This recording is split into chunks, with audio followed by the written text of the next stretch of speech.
Oh, mate, going big at the beginning. He's the World Sevens Player of the Year. He sails around the world. He swims the channel, and he ends up in a hot tub in Paris with Madonna. Sometimes your luck's in, sometimes it's not, right? Comment ça va? Like, ta femme, ça va? Ta femme, ta famille, ça va bien? If someone came in an English change room, like, how's your wife, mate? Every day, like, mate. Man, you were fast. You ran like you stole something. And it took me a while to get my confidence right, my confidence in this environment, that I could understand the common language. And once I understood the common language, I could then be me. And then my rugby went like that. Boom. From that point onwards. And what I was basically a living contradiction of all the things that I actually aspired to be. It gives me goosebumps there. It's because it takes a lot of courage to do what you just did, doing this on a public platform. I'm like, mate, put him in a phone box, he'll dance around you, you won't be able to touch him. The great coaches, the great managers, the great leaders, the ones that find ways, alternative ways to solve the problem. I feel so grateful that I got to experience this and this, but it was so close to going the other way around.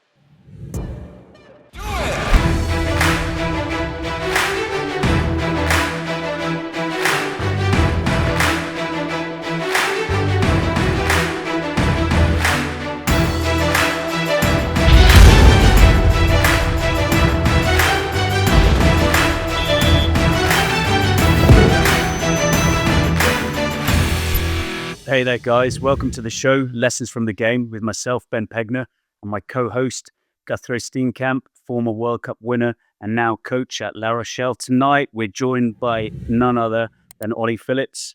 I've known Ollie quite a long time, former Sevens legend, and has had an amazing career post-rugby. But it's great to have you here, Ollie. Welcome to the show. Thanks, mate. Delighted to be here. Nice to see some friendly faces on this side. I mean, there's a couple of times playing against you lads, it wasn't so friendly. So, it's not nice. All friends in love and war, as they say. So it's awesome just to be here. Thanks for having me, and looking forward to it. It should be fun. Great to have you here. G, how are you? You good? Oh, man, I'm great, man. I treated myself. I'm a bit under the weather, got a bit of a cold, and, being South African, it's very important to make sure that you get those vegetables in. So I went out and I bought some chicken. Had some chicken, had about 8 pieces of chicken there. So I'm good to go. I'm feeling hyped and I'm amped for all this show. Raring. If he starts squawking in the middle of it, we know he's gone too far, right? You sound good, man. You sound good. Ollie, great to have you here. You've had an amazing career on the field and you've done some amazing things off the field subsequently. For those that don't know Ollie too well, Ollie was previously played England Sevens. He ended up at Stade Français for a period of time and then back in England with Gloucester and back with the Sevens. And, he was the World Player of the Year at one stage. A really, really good career. And then he's transitioned really successfully off the field into the corporate space.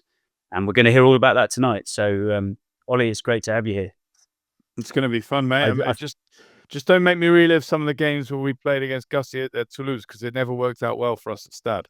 We used to go down there and it didn't go well. It was all right when they came up to Paris, but down there in Toulouse, it wasn't a fun time. Yeah, and we did we've known each other for quite a while, but also, a bit of research. So it's hard. I was thinking, how can we pinpoint this man? This is a guy who's played with Johnny Wilkinson, apparently invited himself to training at Newcastle when he was at Durham University. He then ends up, playing for England Sevens. He plays against Jonah Lomu. He's the World Sevens Player of the Year. He sails around the world. He swims the channel, and he ends up in a hot tub in Paris with Madonna after a game of rugby. And so I'm thinking, where do you go with this? Sometimes your luck's in, sometimes it's not. Right, there you go. So yeah, but so we're going to have a great chat tonight, and we're just really keen to hear about your lessons from the game, stuff you've taken in. And we always ask at the outset of this conversation, what's one of the biggest lessons that you've learned from the game that you can share with us? Oh, mate, going big at the beginning. But look, thanks for having me. I think in terms of my lessons from the game are quite interesting, right? I feel like I was always, when I felt like a reflection on my career, and maybe some players have this too, I don't know, but like I felt like I never achieved the things I wanted to achieve. Like I had a great time, I had an amazing experience, but but a lot of my career, if I'm honest, was spent worrying about doing things wrong all the time. Like and that was maybe a reflection of some of the environment that I was in. And it was really only when I got into the England environment, and particularly that year in 2008, 2009, under Ben Ryan, where I felt like truly liberated as a player. Like I felt like I could deliver on my potential in that environment.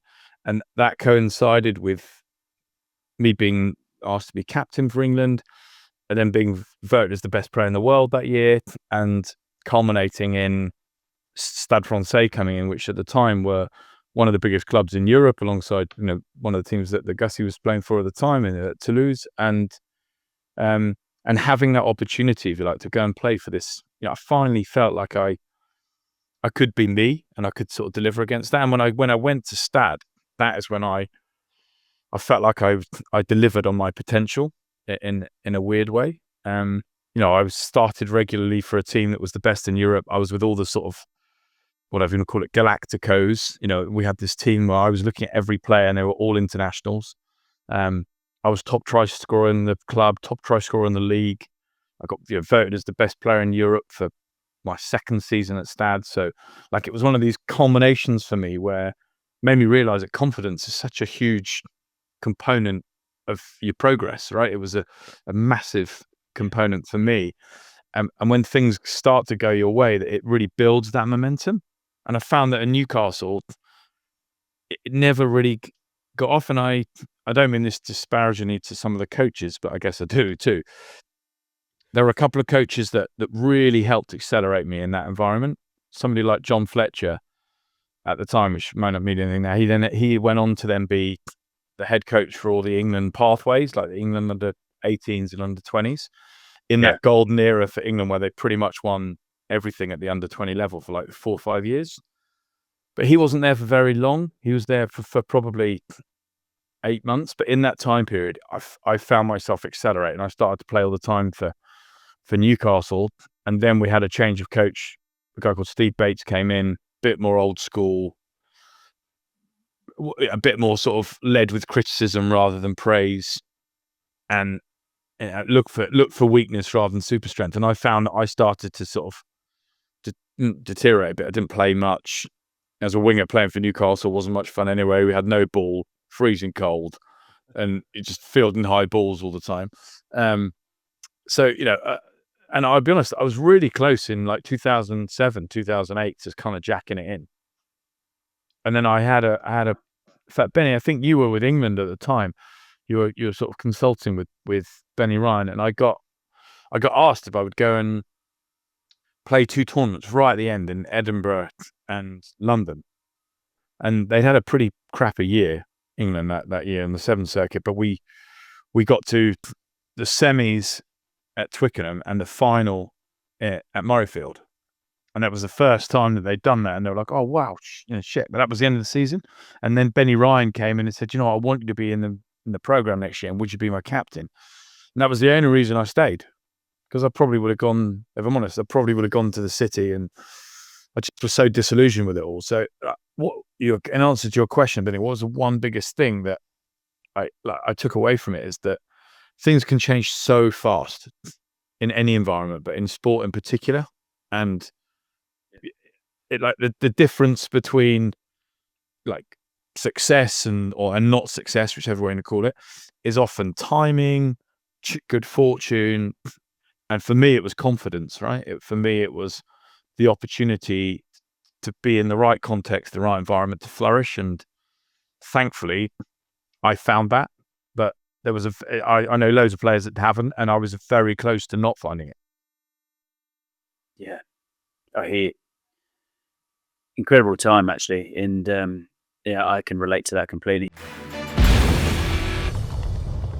Today's Lessons from the Game episode was possible thanks to the support of Harris Begley Financial Planning, headed up by former Blackheath player Matt Begley. They are the experts to speak to for tailored advice on investments, mortgages, insurance, and pensions, helping you plan for a future of financial security. So when you think money, think Harris Begley, and head to www.harrisbegley.co.uk.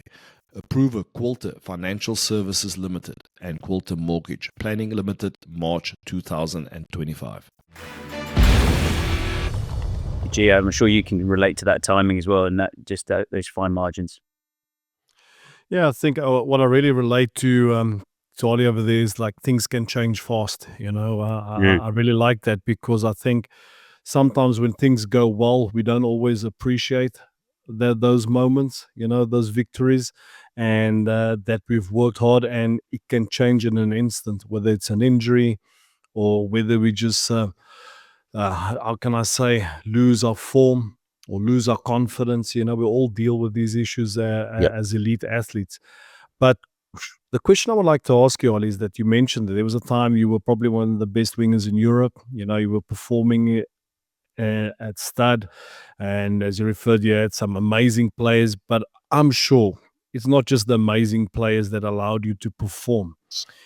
What was the groundwork that you laid in those years when you were at Stade to allow you to perform at that level? Because I saw some of that clips, man, you were fast. You ran like you stole something. You ran like you stole something. Mate, I think, mate, I think the honest truth is, I always looked like I do now. So my nickname was Benjamin Buttons. I think half the boys used to look at me and go, God, who's this guy that sort of won a raffle to be on the field? And then they probably give me like half an inch, and then I could sort of give me half an inch, I'll take a mile type thing and sprint round. But you know what? That's such an interesting question, because at the time at Stade, I don't know if you can remember this or not, but we went through quite a tumultuous time. Like when I turned up, it was Christophe Dominici and Ewan McKenzie were our two coaches. Ewan McKenzie then went on to win Super Rugby with the Reds and became Australia head coach, right? And Christophe Dominici, who just retired but was like this French icon or whatever else. He was our backs coach. Ewan was our forward coach, and Ewan was the head coach. And Ewan was the guy that signed me. And within 6 games of being there, they got fired, both of them. Like, so I was like, "Oh, holy shit!" Like, like this is tough. Like 6 games in, I think we'd drawn with Montauban. We'd won 2, drawn 2, lost 2. So like, they thought we were going to win all 6, right? So I remember going, God, this is going to be a bit odd. And then we had a guy called Jacques Delanas came in, who was like as French as can be, and he called me like the poisson rouge and the poulet sans tête and all this sort of stuff, right? It just got stuck into me all the time, right? And for the listeners that don't know what that means, that he called me the goldfish and the headless chicken, basically, right? And the question to me is like, how did I get to there? Because under Jacques, I didn't play. Like, you and I was the starter, then Jacques came in. I didn't start. I tried desperately. I remember I got a little injury I've got a bit of plantar fasciitis, and when you wait for an opportunity. I finally got an opportunity. I was like, I probably shouldn't play with this. Played against Ulster. It was in the European like Heineken Cup or Champions Cup as it is now, and I collapsed my foot in the game in the snow, and it was so painful. And I was like, God, I've done myself here. I'm out for another 2 months, 3 months. So my first year really didn't go that well, but what I did in that time period is and being with Jacques, it kind of forced me to embrace everything French. Like, I wanted to talk French, eat French, live French, just be French. And that was the biggest change for me, like embracing, if you like, understanding and learning the language, then liberated everything. Because the players, if like my conversation with players, I remember my first 8 weeks at Stade, my French was like GCSE level French, and all I could say was like, bonjour, like, je m'appelle Oli, like, comment ça va, like, ta femme, ça va, ta femme, ta famille, ça va bien? And they'd all be like, yeah, great, but like, Oli, like, why you keep asking about my wife, like, every day? Why you keep asking about my family, like, every day? Like, it's a bit odd, right? If someone came in an English change room, like, how's your wife, mate, every day? Be like, mate, you want to leave that one alone for a bit. So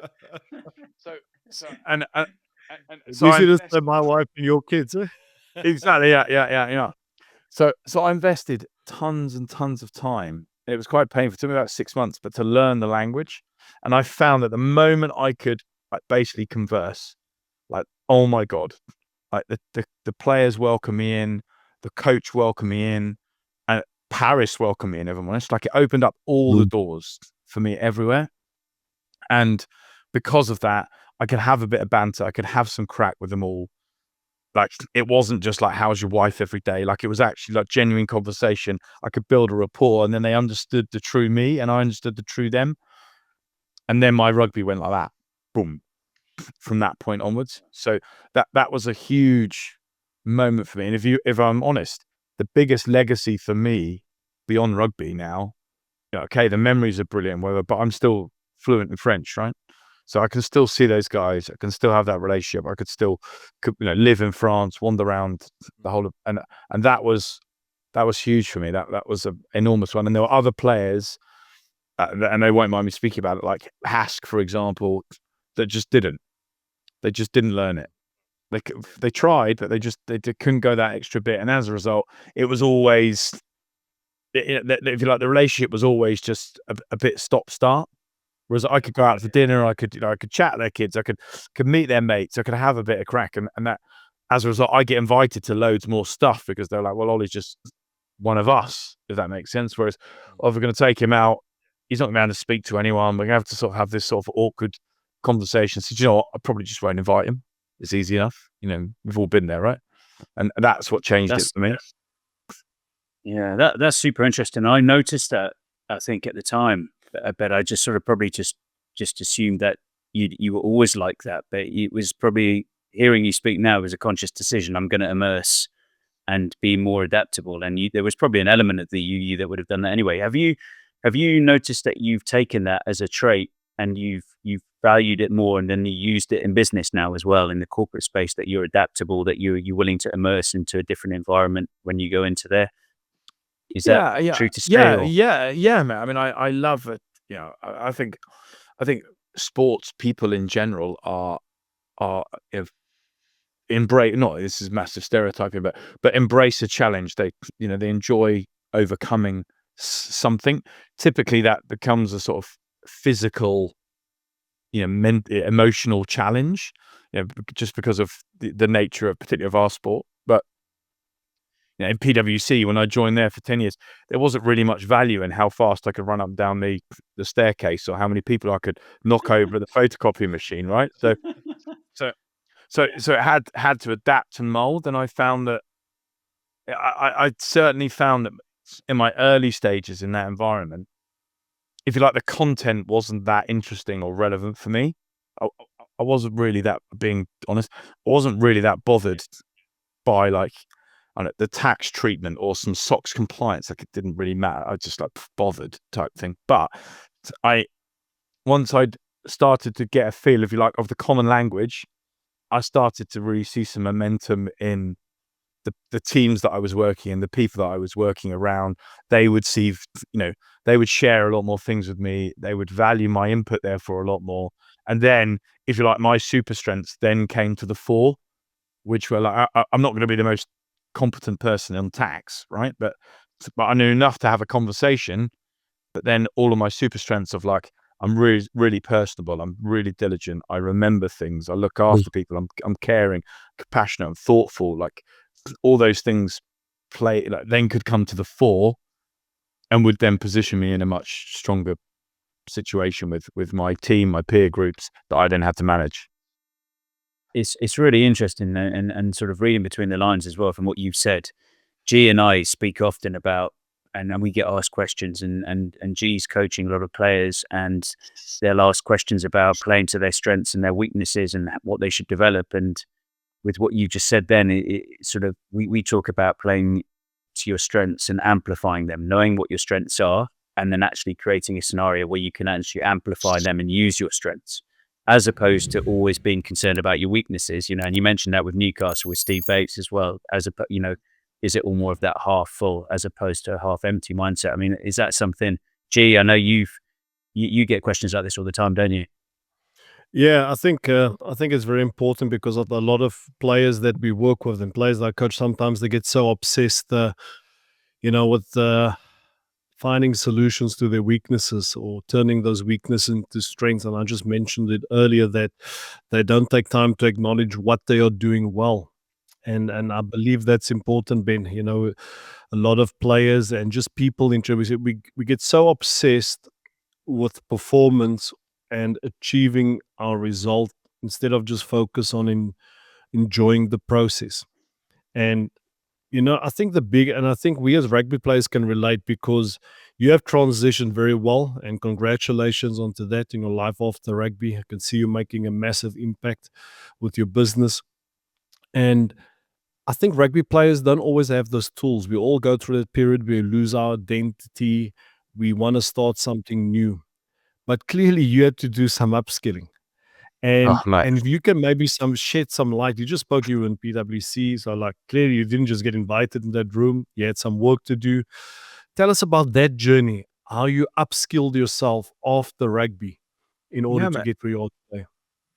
Yeah, well, if you don't mind, I'd love to answer two bits because, gee, I'm really fascinated too, right? Because I think on the first part of that discussion, right, around players and selection and all that sort of stuff, right? It's like you always get dropped or you don't get picked more often than not because of all the things you don't do. Do you know what I mean? It's like I don't. A common approach is like you're not playing this weekend because Ben does this and this, and you don't do that, or like you miss 4 tackles on the weekend, or I don't know, whatever it is, right? There's a reason, there's a thing you've done wrong normally as to why you then don't get picked, and I feel like lots of coaches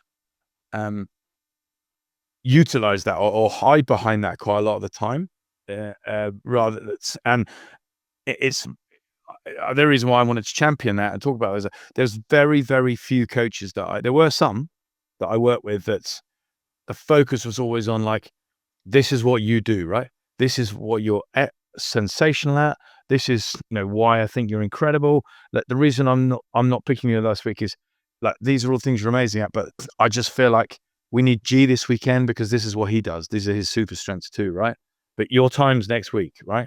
You're going to be in next week. I just, this is how I'm playing it type thing.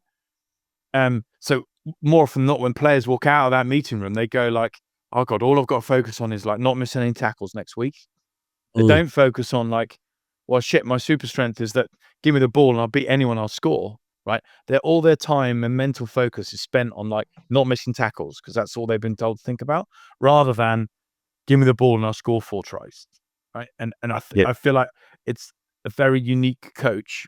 And I'd love to, Rog obviously does this, must do that. The progression of La Rochelle and what you do, G, down there is, I would hazard a guess that a lot of the focus is on that, is on the super strength, on the things that you do well. And we mentioned about confidence earlier. Just look at a separate sport, but Man City, right? They lose one player in Rodri, suddenly their whole season falls apart, right? I mean, I know he's good, but I mean, that shouldn't happen, right? I mean, that shouldn't happen. So, I think there's some real insight into that common language and how you set things up for success and for failure. And then your question about PwC, the honest truth, like how I got into that environment. Well, when I got injured and had to retire, I got invited and asked if I would go and do this sailing challenge called the Clip Around the World race, which was basically 11 months sailing around the world. I'd never sailed before in my life. I don't know what I was doing, but I was like, right. I left London, sailed 11 months all the way around the world and returned back to London. And the way it works is that you can do the whole thing or you can do legs. So you can choose and you go like, I'm going to go London to Rio. I'm going to get off in Rio. I'm going to fly home. Or I'm going to stay on. I'm going to go Rio to Cape Town. Then I'm going to get off. And there was a guy that was on my yacht that just did one leg from Cape Town to Albany in Australia. And he was a partner at PwC. And he got off the boat and he said, look, I've never met anyone that leads a team and motivates a team the way that you do. So you have to come work for us. And I was like, yeah, mate, whatever. We've got like 7 months left of this race. I still had like delusions of grandeur that I was going to make this miraculous recovery from my injury and come back and play and all this sort of stuff, right? So I was like, yeah, whatever. And we got to London having done 11 months, I hadn't even stepped onto dry land, and he jumped on board and was like waiting for us in the docks, like, amazing, brilliant. He's like, I've sorted it. I want you to come be be a director and lead our digital transformation business. And I was like, what? What are you on about? Like, so we sort of did a bit of a dance for about 6 months, and then I said, okay, look, I know what. I tried to play. I went to the Dubai Sevens, and my leg was knackered. I still couldn't do it, and I was like, right, this is it now. I'm out. And I rang him and said, look, I'm going to the North Pole in May, but when I'm back from that, how about we start then? Right. So he said, yep, okay, done. And then so that was how I got in there. And if you like, it was, the irony of it is, it was probably the greatest job interview ever, because it was a month with this person who got to see how I operated in in an environment that was nothing to do with PwC. It was nothing to do, it was just like, how is this human with people? And he saw something and was like, I back that horse. And brought me in. And G, to your point, like, my first, year and a half, 2 years were brutal, because, I went in there, obviously bravado and all this nonsense at the beginning, thinking that, I'm ex-England captain, and everyone will sort of be amazed. But, I was going in as a director, and most people as a director in PwC are 15 years more in experience. And I was going in like 15 minutes of experience. And the challenge for me in this environment was, people asking me questions and, what do you think to do? Talking in acronyms and abbreviations. I was like, I don't know what anyone's talking about. And so I was totally out of my comfort zone. I felt like a total fraud. And I spent a lot of my time just going, oh, Ben, that sounds great. Just keep doing what you're doing. Those types of conversations.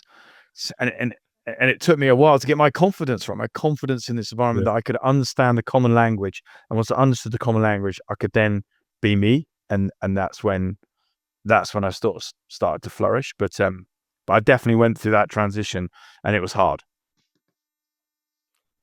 I love the way you just casually mentioned, what, I sailed for 11 months around the world, and I went to the North Pole. Did you see Santa by any chance? Yeah, he was busy. He was he said, look, you've been a bad boy. No presents for you, mate. There's no room at the inn. Ollie, all rugby players face it. Some have a more smoother transition, but I think, in your case, it came to an abrupt end, with your injury.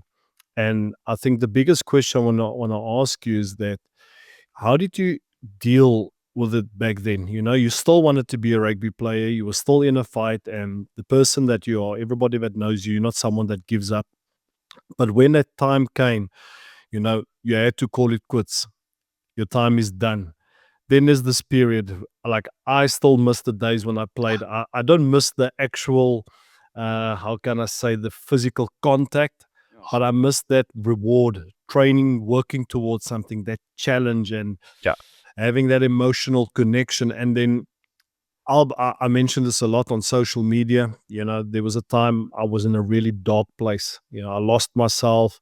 You speak about feel like you're a fraud. I felt like I'm imposter sometimes when I would go into the corporate space, do team buildings as well, and speak about my journey. I was like, what am I doing here? Who am I today? So how did you what helped you during that time? That period where you had to accept, okay, this is my fate, and now I need to move on to the next chapter. How did you bridge that gap? Mate, there's probably it's a multifaceted answer. So I can relate entirely to all those things. Like, I miss the game terribly. I do not miss how it made my body feel. I'd happily never play a game of rugby ever again in my life.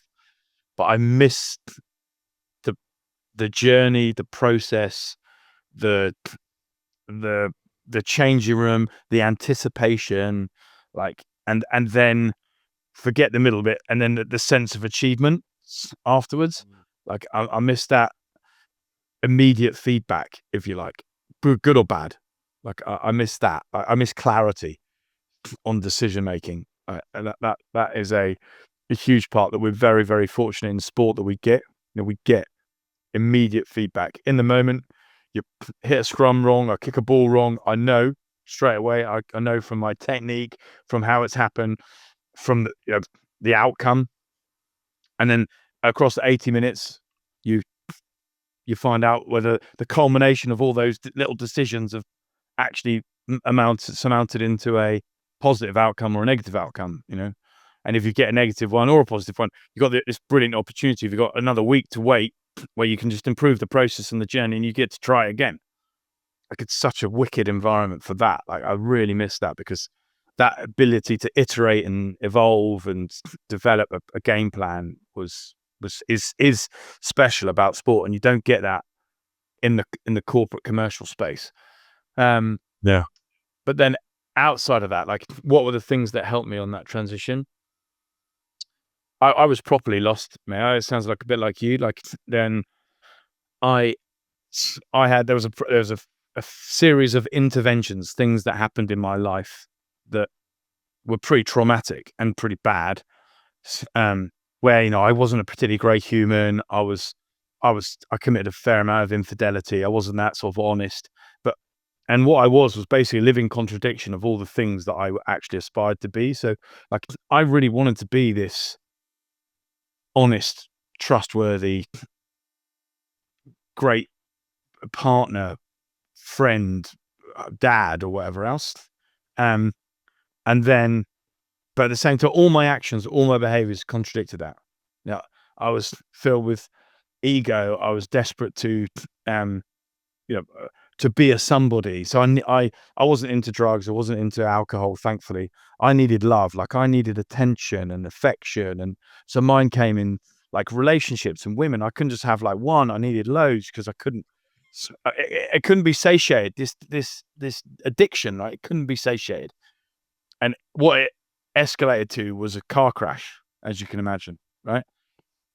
And fortunately for me, my car crash didn't have as many, if you like, the collateral damage wasn't as bad. Like, thankfully, I wasn't married, I didn't have kids, etc., etc. But I was close. To. And my girlfriend at the time, we had, well, you say, what was the moment for me on that transition?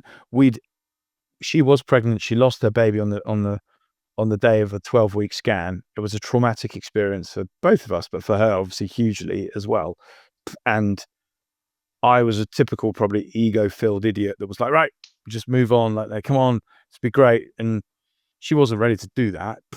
And I was filled with my own ego. I started to sort of seek other people's attention, affection. We broke up. I went to the North Pole.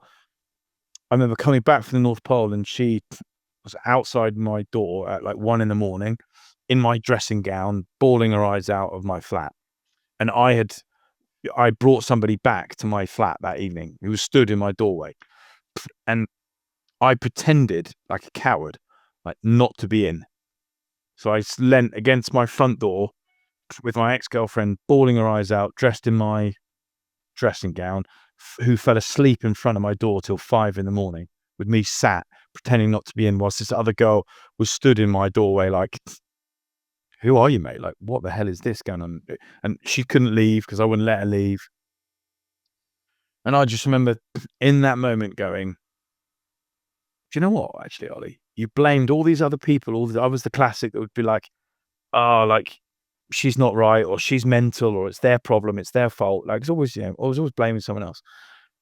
And I don't know why, but that moment I just went, Ollie, mate, the only person to blame in this whole scenario, and that the reason why all these outcomes keep coming up, you keep experiencing the same, slightly nuanced, but the same challenges, the same problems, the same outcomes, having the same conversations, is because you are the creator of the challenge. Like, it's you, it's nobody else. And you've got this ideology of this great human that's nice and caring and supportive, but you're totally contradicting that.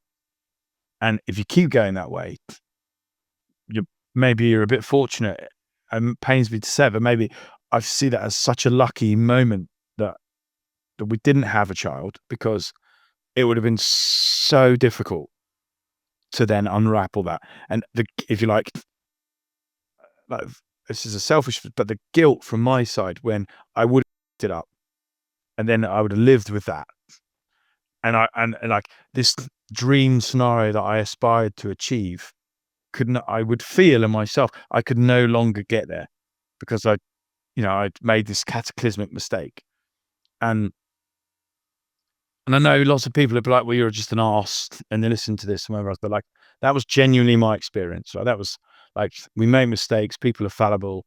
Like I never want to hurt people, and in general, I believe the footprints that I leave and legacy I leave is a very, very positive one. But there are moments where you get it wrong, and that was definitely one where I got it wrong, where I was filled with my own self-importance and my own needs because of retirement and my dependency on all the things that rugby gave me that I didn't have anymore.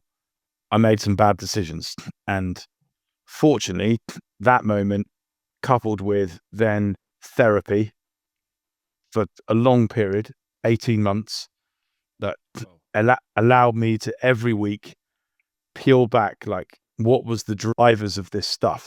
What were the underlying root causes that were promoting me and causing me to need this attention, this affection, and then getting an understanding of that. You never control it, like they never go away, but you have an understanding and appreciation of what it is and what your tells are and where you go in those moments of sort of challenge or desperation or whatever else. You get to understand you, and as a result, you can control that. And that for me allowed me to be who I ultimately wanted to be. And then that coincided with, very fortunately, me and my now wife. And that was like, those 3 moments were like pivotal in terms of how my life changed around. And now I'm very proud to say, like, but I have an incredible wife who is like, to be honest, my proper inspiration. And we have 3 beautiful kids, and life is how I envisioned it and aspired for it to be, but it was so close to going the other way around. No, mate. Thanks for sharing so openly, Ollie. Really appreciate it, mate. It's so powerful, and I think we can all relate to different stages of it. I think certainly for me, I think everybody I know has struggled with the transition out of the game, and I think regardless if you've won a World Cup like you have, G, or like me, you were trying to always just felt like you were trying to prove yourself every day, and you were trying to play for that next contract, and you were almost a journeyman, And I found that the person who's won the World Cup always wants a bit more. They want to do 2 World Cups, or they want to be the guy who, and the person who, if you'd asked me when I was at school, if you play professional rugby, will you be happy? I'd have gone, yeah, of course. And then you get your foot in the door, you get, opportunity at Saracens with whoever, Pinar and Hill and these guys. And actually, it'd be nice if I just get a bit more. And before you know it, the goal is always moving, isn't it? But, I can personally relate to so much of that, and I'm sure so many of us can. And then to layer that, if it's helpful, like, I feel like as human beings, we're not particularly good at like forgiving ourselves, like and dealing with grief or trauma or whatever you want to call it, right? And as a result, like, I don't know, if you aspire to do something, if you've got this story that you want to tell, and then you cock it up, or the story doesn't play out how you want it to play out, it's quite difficult for human beings to forgive themselves and go again. Like, you kind of live with that burden or that guilt of like, I don't know. I'm making, because it's an easy one for me to talk about. Like, my kids are now with my wife, and we don't see each other, and this isn't the environment I want to be in, and you build up this sort of hatred, right? And I understand it. Like, I totally get it, because there's almost like this frustration of like, I don't want it to be like this. Why is it like this? Like, if only, and some people are really good at then saying, like, if only I hadn't done these things, and I understand now why I did these things, and I'm okay at pardoning myself for these things, that's when people can move on. But most people don't, and they blame others. They're like, oh fuck, why didn't they? I wish they'd done this, or why the fuck when they listen to this, or like they're mental, or, and then once you get into that scenario, it just snowballs, right? it builds momentum. Like positive energy builds momentum just as well as negative energy builds momentum, right? And as human beings, we're naturally wired, I think, to be a bit more negative than we are positive. Firstly, I want to say massive respect, man, for just sharing what you did and just being brutally honest. It just gives me goosebumps there. It's because it takes a lot of courage to do what you just did, doing this on a public platform, and this is also what we are looking for in our podcast: is that authenticity, that honesty, so that other people can learn from our mistakes. And when you just share that we all deal with trauma differently, and even though there was a stage when people would tell you a World Cup winner, I used to go into the state of depression because I wasn't on the field that day when we won the World Cup final in 2007. And for years it haunted me. And I got over it and I was proud of that moment. I was there to help the team. I was there for my country. It was a bigger purpose. I got all of that. But funny enough, one day, and this was once I've been retired, I think 2 years, 2019. And I was on this journey. I was doing this mental resilience challenge. We had to go all out like for 21 days, and it was intense. It was brutal. No music, just you and yourself and your thoughts. And I remember the Boks won the World Cup final in 2019. And actually, to celebrate, instead of having a beer, I said, I'm going to do my mental resilience session now in honor of the Boks, in honor of our country. And I just went all out. And all of a sudden, I just broke out into tears. Massive, being overwhelmed with emotions. And then it hit me that I've never really dealt with the fact that I didn't play in that final. And for so many years, I said, but I don't understand. The test matches before the World Cup against England, I was starting. And I didn't play in that final. I didn't play the big games.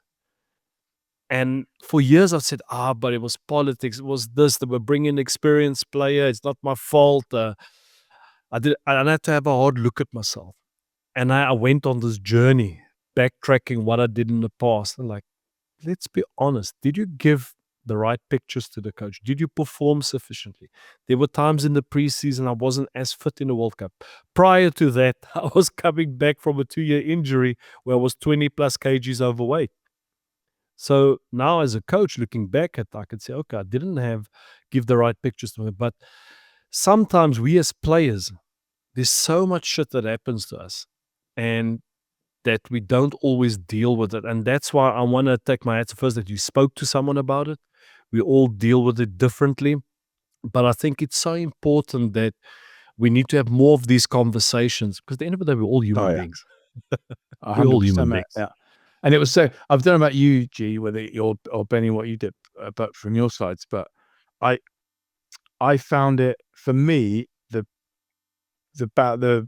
important part for me was speaking to somebody that was neutral. I didn't want to know really helped that my therapist, I didn't know, I've never seen them ever again. And because I don't know, I don't know how you guys found it, but I would try and speak to friends or loved ones or family or whatever else. But they'd always try and tell you the things, the beautiful things, powerful things, positive things. But I can't explain it. You're in this headspace. I don't want you to tell me it's going to be okay. I don't want you to tell me that I'm great at this. I don't believe that. I don't believe that that's true. I need to speak to somebody that doesn't know me so that I can say to them, do you know what? This is what I did last week.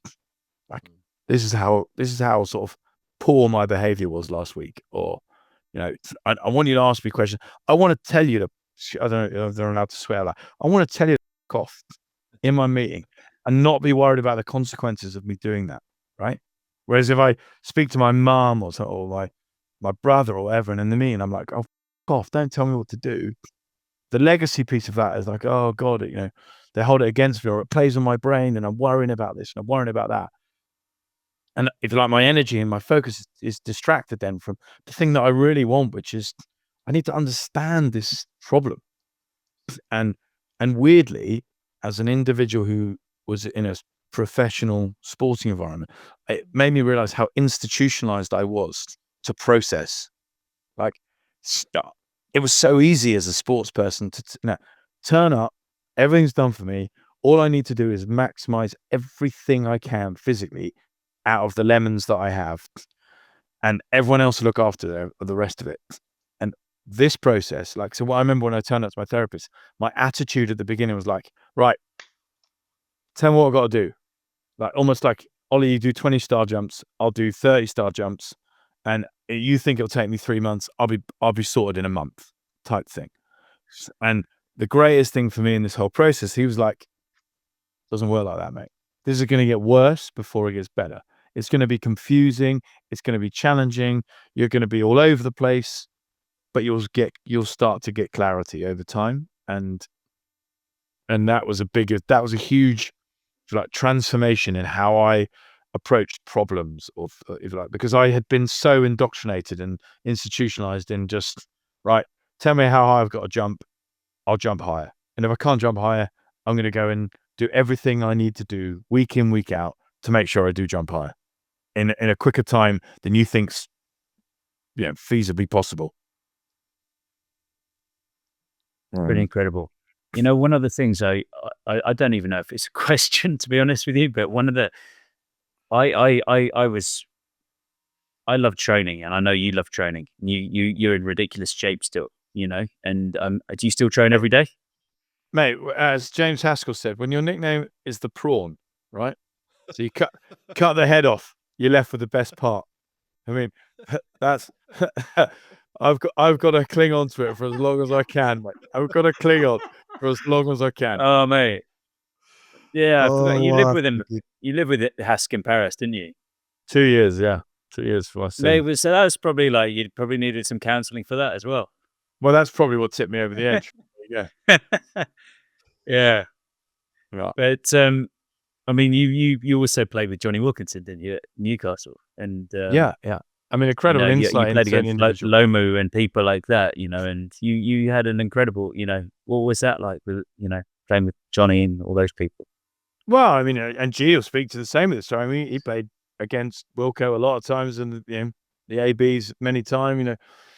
What I reflect on, and I'm so pleased that I did experience this transition in my playing career is, and G, I don't know if you had this, Ben, I don't know if you had this too, but I think in my early 20s, when I was sort of like fighting desperately to get into the team, I was so fearful of going out of the team that I was almost scared, like genuinely scared of, like, basically cocking up, right? And therefore even more petrified of, like, is Loma going to be playing, or whoever going to be playing on the other side, because shit, they're good. Like, and it's going to be harder. Like, the chances of me actually making a cock up are even more, right? And that's what I was talking about. Like, I played all my life as a schoolboy without fear. Like, was one of the best at school, best sportsman. And like, every time I play, I just played for the fun, and I loved it. Like, I didn't care if I made mistakes. I'd just go again, just go again, just go again. Give me the ball, give me the ball, give me the ball, give me the ball. And then I got higher and higher up the food chain, and suddenly there was this opportunity in professional sport. And I can't explain why, but my mindset totally flipped.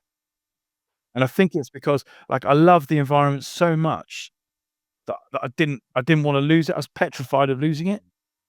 So I was like, I just can't make mistakes. And weirdly, the thing that got me there in the first place was basically being bold, being courageous, just not giving a shit, and really just playing to all of my true potential. But the environment I got in, maybe the things that I told myself, there's all that self-talk. So my 21 to 25, genuinely, I was just petrified. I was just petrified the whole time of cooking up. And it was only, as I said, in 08, 09, where I got into an environment where I was like, wow, fuck. I remember I read a book called Decide to Win. And in that, and it just changed my whole mindset. Just flipped my whole mentality of, like, oh, I'm just going to make a decision. I'm just going to win. Like, I'm just going to, okay, I dropped the ball. I'm just going to go again. And I can't explain why, but that, I then look at my, like, 25 to 30 as, like, just a total, like, contrast, polar opposite. And I'm so grateful that I did have it. I did experience it, because I saw lots of players that didn't. I saw, I'd love to get your perspective as a coach, right? Because you must see this all the time. these young, talented kids, they come through at like 18, 19, 20. Easiest one for me to talk about is like front rowers, hookers or whatever, right? Hookers, easy one, right? So they come in and they're mobile and they're aggressive and they're good over the ball and all this sort of stuff. And they go, yeah, but look, you're 95 kilos. You need to be 105. You need to be 110. So, I've got to put 15 kilos on. So they go away and they eat they eat 25 chicken breasts, like G just mentioned. Like they're eating, they're just lifted. Protein, eating. And at the end of the year, they get binned. They're like, oh, coach, like, why have I got binned? They're like, you're not mobile anymore. You don't go over the ball. You don't, and it's like, and I saw it happen. I'm like, are you mental? Like, and it happens all the time. And these kids, these players, because you're so impressionable at that age, like, forget that age, you're impressionable all the way through because you've got this thing that sits at the top that basically decides your fate every week called a coach, whether you get the opportunity to play or don't. And the great ones are the ones, like one that's sitting on here right now that helps to liberate and encourage and enthuse players. And the bad ones are the ones that they live in fear, they live petrified of like losing the opportunity. So they don't play to their strengths and they come 110 kilos and they get binned. Yeah, I think that's so true. I think some teams and some coaches get so obsessed with KPIs and stuff like that. I can relate. I remember when I played for under 21s in South Africa, and Jake White was the under 21 coach back then.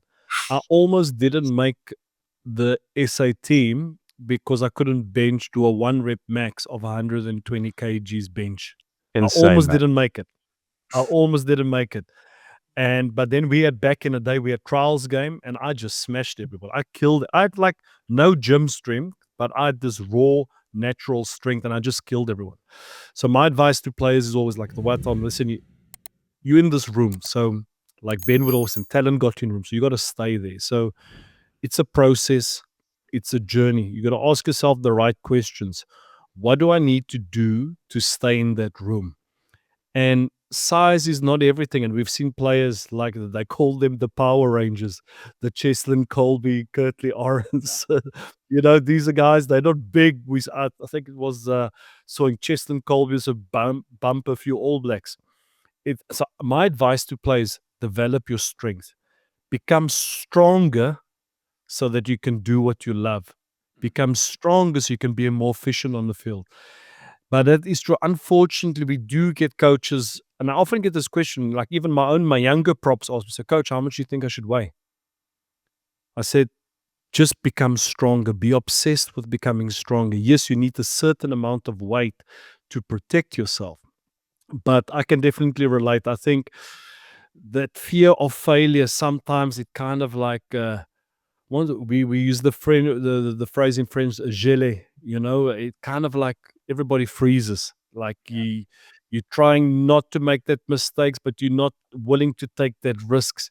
And I think at the end of the day, that's what makes us, is getting out of our comfort zone, going into that fear zone, embracing it, Ben, I know this is your forte. You love that as well. Yeah, 100%. And I was helping a player, and we've spoken a bit recently. Some of the inquiries we've had from young players, and one was a back rower in South Africa, and I've spoken about this, but he's not a big guy. He's a fetcher, and he's been told to put on weight, but he's got to do what he's good at. Say turning the ball over 4 or 5 times a game. He's got to concentrate on amplifying what he does well already and making that a super strength, because he's never going to be 110 kgs. He's never going to run over people, and if he's trying to be that big man.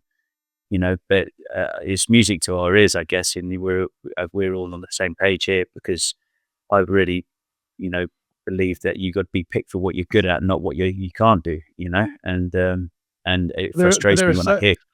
There are so many examples of like almost like these marquee players that are heralded, right? Like Dupont, like Cheslin Colby, like Scott Brits, right? Like these players that are like these unique superstars. They're like, how are they doing that on the field? And blah, blah, blah. And it's just so the irony of that, right? The irony of that, like these players in the wrong environment, or with maybe like a conventional, like if you like the majority of coaches, how they would approach them. Dupont, you're too small. Cheslin Colby, you're tiny, mate. You're never going to take the ball in the air. I'm like, Hey, permanent phone box. He'll dance around you. You won't be able to touch him. And do you know what? And do you know what? He's so Just explosive. explain to our audience what a phone box is. Yeah. Yeah. You know, Forgotten that. he's so explosive. He's so combative, right? He destroys people, and yet you're worried about he's missing 4 inches. I'm like, Well, metric. You're- Yeah. you're mad. You're mad. Like Sculpt Brits, the guy's incredible. He dances his way through people. He can hit arrows. He can do all the things he needs to do. But do you know what? He's so dynamic. But he weighs 95 kilos. So okay, he isn't going to necessarily run over someone. But do you know what? Just run around them, or his feet would be so good he'll dance through them. The coaches are the ones for me. The great coaches, the great managers, the great leaders, the ones that find alternative ways to solve the problem. It can't be one size fits all. And 100%. Yeah. that's why I think 100%. South Africa have been so amazing lately with Erasmus, with Rusty at the top, right? Because he just finds ways. And his ways are different, and they're a bit wild and out there, but he just finds ways, and then he ignites passion. He ignites passion in the people, and that's half the battle, right? Making people believe. Hey, Ollie, talking about finding ways, it'd be great to hear a bit about what you're doing now with your business. Yeah. Can you share a tiny bit? Yeah, sure. It's quite a good segue, actually. So I founded a company called Optimus Performance, which is a learning and behavioral change consultancy, right? And I'm sure there's plenty of those out there, right? Like leadership businesses and behavioral change businesses and all that sort of good stuff. And we do all the good stuff that all those businesses do. The one thing that we do differently and that we really pride ourselves on, and that I love, is I took from, if you like, what I learned from sport and what I feel is missing in the corporate environment. And that is, in the world of sport, 95% of the time is spent on practicing on executing a core skill of, and that could be leadership, that could be decision making under pressure. The number of times that we do loads of role play of you are 3 points down, 4 points down, 2 minutes on the clock, line out on the 22. What are you going to do? What's your decision making? And you rehearse it and you play through it and you go through and you drill it into, and you create all these scenarios. So 95% of your time is spent practicing. 5% is performance, delivering in the moment. When I was in PwC and on this corporate environment, I found that 95% of the time they were spending just performing, just playing. 5% was spent on practicing. How do you actually build trust? How do you have challenging conversations? How do you create collaborative working environments? And most people in their professional corporate careers go through because they're very good at a skill. So an easy one for me to talk about is sales, right? I'm the best person to hit my numbers. So I just go up. And then I get to a point where basically I'm too expensive for the business to stay in that role. So I get asked to be a manager. You've been our best performing salesperson for the last 5 years. You've got bonus after bonus after bonus. Now, can you lead 20 people? Can you teach them how to do it? That is a totally different skill. That is coaching and managing, and it's a totally different skill to being, I don't know, I'm making this up, but in the sales, maybe being single-minded, focused, I don't know, whatever, right? So what we do is we give the opportunity of intentional practice. So we create as many situations and scenarios to stress test the behavior. So we want to get good at having challenging conversations. Cool. Let's put you into as many environments as possible where you've got to have a challenging conversation. And let's see how you go. And let's create a safe environment so that if you like, the consequences of that challenging conversation are not that HR haul you over the coals and you get, reprimanded, or the business gets a £50 million fine and a whatever wrongful dismissal case and whatever. So let's put you in an environment where you can make the mistakes, you can say the wrong thing, but you're not going to get reprimanded. So we can then play it back and be like, look, what prompted that response? Where did you go when we applied this pressure point of financial, time, emotive, physical, whatever, right? Like what happened to you? Let's talk through that. Let's understand that, and let's go practice it again. And let's go practice it again. And we seem to be getting loads of traction in the corporate commercial space because we provide that opportunity, experiential learning, and the opportunity for intentional practice. Yeah. So that's what we do. I could definitely relate with you, Oli. I do quite a bit of team building as well. About 6 months ago, I spent 2 days, and we were talking a lot about the way that what we've learned in the game of rugby and transfer that into the corporate space. And I spent time, I also learned new language like OKR. Like, what the hell is that? Yeah, Objective what and the hell key is it? results. And Yeah. we spend time like everybody's obsessed with the OKRs, but they have not clarified their priorities, and meetings after meetings. Team leaders can't spend time with their team, and you're talking about trust. But the one thing that you mentioned earlier, which you miss from rugby, is that instant feedback. And I feel the biggest challenges we are facing, not just in the corporate world, but also in rugby as well, is being open to get feedback, because often we interpret feedback as criticism. So I always like to differentiate that criticism is giving someone information with the intent of breaking them down, where feedback is sharing information with the intention of building them up and moving forward. So my question to you is, in the space that you are working in right now, how can you create an environment where the teams are open to receive that feedback, take that feedback, adjust, and then move forward? I mean, mate, we could be here all day with this one, G, but there's so many facets to that to that answer. I think that the first and foremost, the core of that for me is understanding your audience. So even on this call now, Ben, Ollie, and G will need to receive and give information in different ways. And a really easy one is like trust.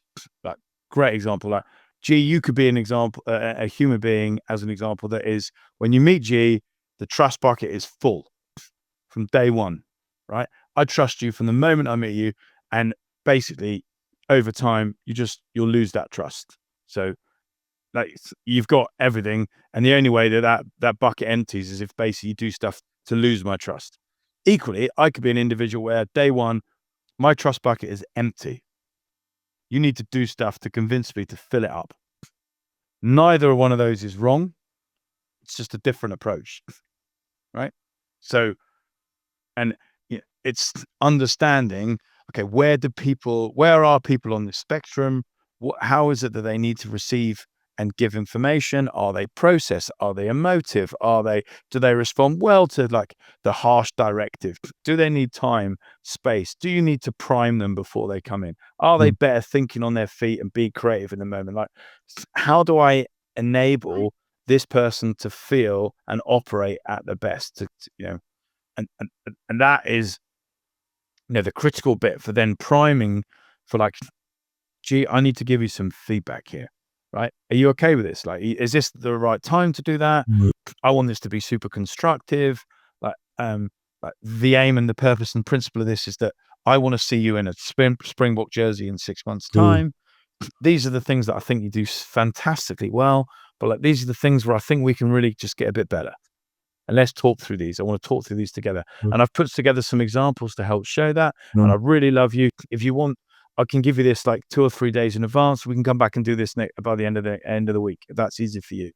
Like, you tell me, right? But that process takes time, right? And you have to be willing to understand the process. What happens to us as human beings is like, shit, I've got like 25 things all on my list of the things I've got to do today. So I've got to give Ben feedback. So like, Ben, here's your feedback, mate. Great, that's done. Tick my box. I've done my feedback to Ben. I'm going to now go do my feedback to G. That bit's done. Whew, I've cleared the decks. What we don't realize is like, it's utterly useless. The process, the mechanism that we've gone through, because of the environment that we've created and constructed around us of like, I don't know, busy falls, too many things to do, expectation of like, it needs to be done yesterday, all of that stuff, the pressure that we feel that then just trickles down into the behaviors that we then elicit and demonstrate as a result mean that we get really unproductive outcomes. Not always. I'm not saying that's always the case, but sometimes, most people who then fob it off, go, I haven't got time for that. I haven't got time to do all that. Well, then I would say, like, well, then don't be disappointed in the outcome, right? Because you're openly saying to me, I haven't got time to invest to deliver this message in the most constructive and positive way for that individual. So why should you be surprised when it doesn't land in the way that it needs to land? It doesn't give the outcome that you need to like. I mean, like, I've listened to yourself, listen to what you're saying, and then you've already told me the answer, so you already know the outcome that's going to come. But we fill our lives with like our own priorities, our own importance of what we need, rather than like, ironically, if you filled it with like, what do they need? Because in turn, I will get what I need out of it. But if I don't invest the time to think about this, we're both. Man, I feel like we could ask you a lot of questions, Ollie. We could go all night, and I'd love to know more about like how you. One question that immediately springs to mind is how much of that has changed since you were playing, or is that something you applied when you were captain of England? Or if it was actually you've evolved that leadership style. Yeah, you know what? When I was with England, I think it was one of the my management style, leadership style, was pretty primitive. If I'm honest, like in the context that it was in, like you had this carrot of playing for your country, which is so powerful. I mean, loads of coaches are, and loads of like, you could be a total arse, and people still like play their hearts out, right? But then you had that. Then everyone was the same sex, same marital status, same age. So it was pretty easy, right? I mean, it was quite.